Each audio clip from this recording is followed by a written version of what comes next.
নমস্কার বন্ধুরা, আজকে রান্না করব চিংড়ি মাছ দিয়ে কচু শাক।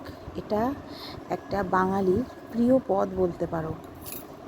এটা খুব ভালো লাগে খেতে। কচু শাক নিয়ে নিয়েছি, টুকরো করে ফেলেছি, ধুয়েও নিয়েছি। 2 মগ জল ঢাললাম কড়াইতে।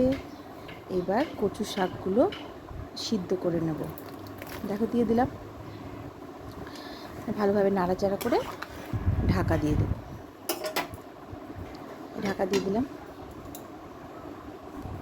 কচু শাকটা হয়ে গেছে সিদ্ধ।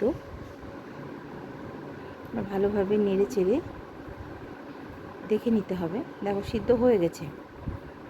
এবার ঝান্নায় করে জল ছেঁকে ছেঁকে একটা আলাদা জায়গায় তুলে রাখবো, আর এক্সট্রা জলটা ফেলে দেব। দেখো এই এক্সট্রা জল ফেলে দিয়েছি। সঙ্গে নিয়েছি চিংড়ি মাছ, ভালোভাবে ধুয়ে নিয়েছি, লবণ হলুদ মাখিয়ে নেব।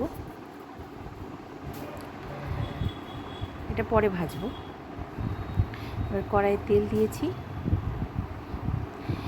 তেলটা গরম হোক। এদিকে কচু শাকে কী কী লাগবে দেখো।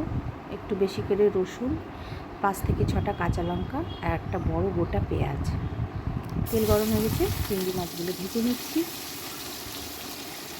ভালোভাবে ভেজে নিয়েছি, হালকা করে ভাজবো, বেশি ভাজলে ভালো লাগবে না খেতে। আচ্ছা, কচু শাকে ফোড়নে দিলাম ওই তেলে, চিংড়ি মাছ ভেজে যে তেলটুকু ছিল ওতেই কালো জিরে দিয়েছি, সঙ্গে কাঁচা লঙ্কা আর রসুন দিয়ে দিলাম। এবার এটাকে ভালোভাবে ভেজে নেব। একটু লাল লাল হবে, তখন পেঁয়াজটা দিয়ে দেবো।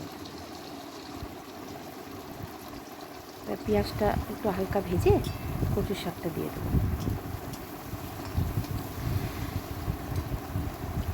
এই দেখো কচু শাকটা দিয়ে দিলাম। আমার রান্নাগুলো যদি ভালো লাগে অবশ্যই তোমরা আমার চ্যানেলটাকে সাবস্ক্রাইব করো আর আমার সঙ্গে থেকো। দেখো স্বাদ মতো লবণ দিয়ে দিলাম, একটু হলুদ দিয়ে দিলাম, আর মিচিয়ে দিলাম স্বাদটাকে ব্যালেন্স করার জন্য, আর মাছটাও দিয়ে দিলাম। এবার একসঙ্গে এটাকে মিশিয়ে ভালোভাবে কষাতে হবে। যতক্ষণ কচুর শাকে জল থাকবে ততক্ষণ এটাকে কষাতে হবে। দেখো তেল ছাড়ছে। একটা গোটা পাতিলেবু দেবো।